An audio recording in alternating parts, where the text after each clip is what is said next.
Hi, Peter Charles here, Folks for Life Fly Fishing. And today let's talk about the double haul cast. And I know a lot of people will say this isn't a beginner cast, but there's no reason why anybody shouldn't be able to start doing the double haul fairly early on in the game. It isn't that difficult a cast if once a few basics have been mastered, and assuming that you can make a reasonable trout distance type cast without a haul, you should be able to progress to the double haul without a lot of difficulty. The primary reason for doing the double haul is to get extra distance, and we do it by adding extra line speed to the cast. Now, a lot of people have difficulty mastering the double haul because they're trying to learn on their own rather than getting instruction, and they run into making the same mistakes over and over again. So we're going to look at a double haul. I'm going to go out to the schoolyard. It's Saturday, no kids, so I can get out to the schoolyard. And we'll look at some double hauls and what to do right and what not to do and the problems we get into.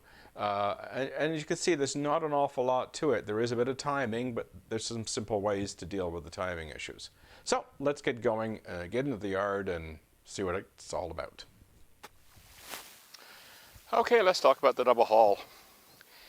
The idea behind the double haul is to add line speed to the rod to enable you to cast farther.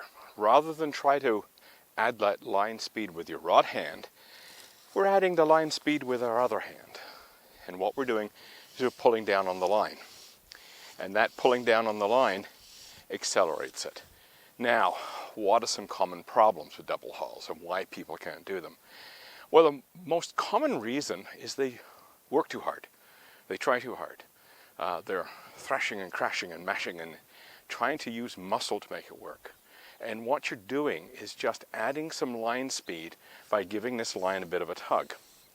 And you're not yanking it down. It's just a gradual motion. The key thing about this is we start with our hand close to the rod, we haul, and then on the back cast, we return the hand close to the rod again, so we can make a haul for the forward cast. So we'd start making a back cast haul, get the hand back up, make the front cast haul. And that's the essence of getting a double haul to work, is to be able to get that hand back up to the rod blank so you can make the forward haul. What we see a lot of people do is make a good back haul and then their hand stays down here and they're trying to make the haul from that position, and it just doesn't work. So let's take a look at a couple of hauls here.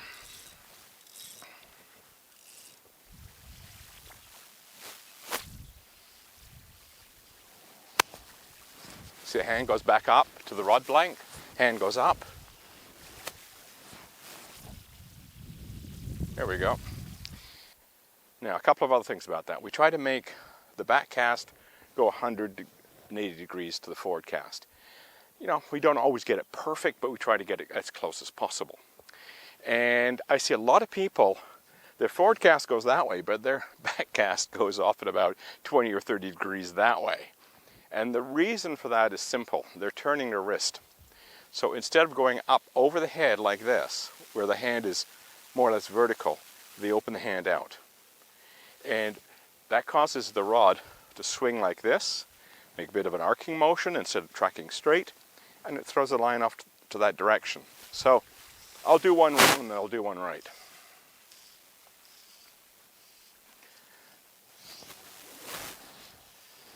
Okay, there goes my hand going.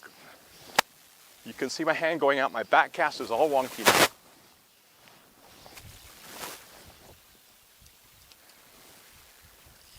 And when I turn my hand like that on the back cast, it flattens out the back cast loop. So instead of the back cast loop being vertical, it goes onto its side. And then when it comes forward, you'll often see a hook at the end of your cast. And you'll say to yourself, how come my cast is going like that at the end? Well, it's because it went like that at the other end. It tends to follow. So you had a sideways motion at the back end, you have a sideways motion at the front end. So the key to that is to keep that hand as much as possible on top of the rod blank, so that when you make your cast, you're tracking as straight as possible. As I say, it's hard to get it exact, but you want to get as close as possible. So let's do a few more.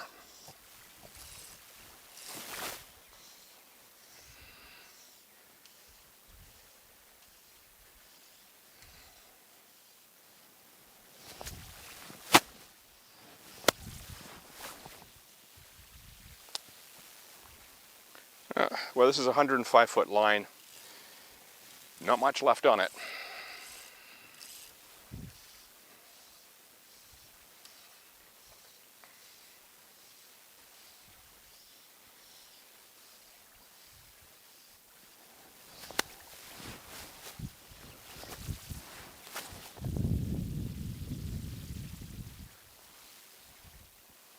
Well, 105-foot line.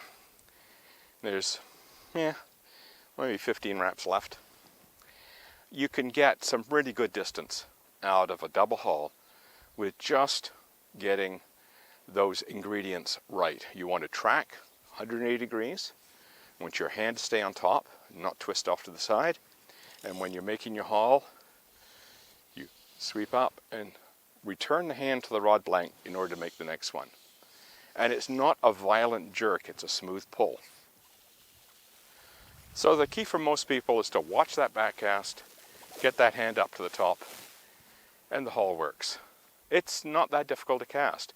It just takes a little bit of practice, a little bit of timing, and if you've got a friend handy, get them to stand behind you and watch your tracking, and see if you're tracking nice and straight with the back cast.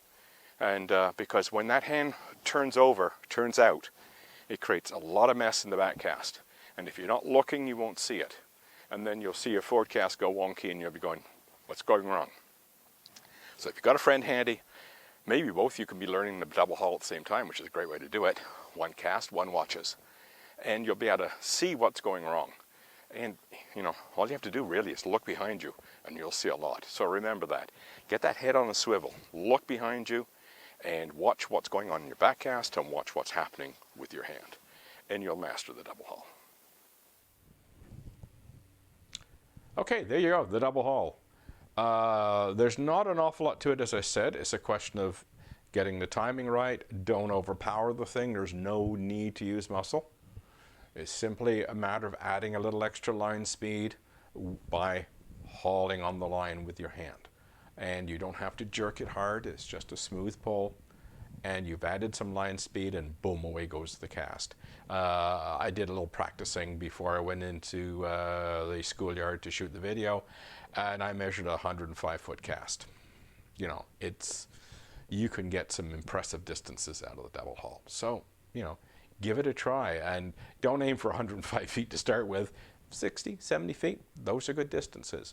And where it really benefits you is when you're fishing for streamers, fishing salt water, smallmouth bass on a big river, all those situations where you need to cover a lot of water, the double haul works for you.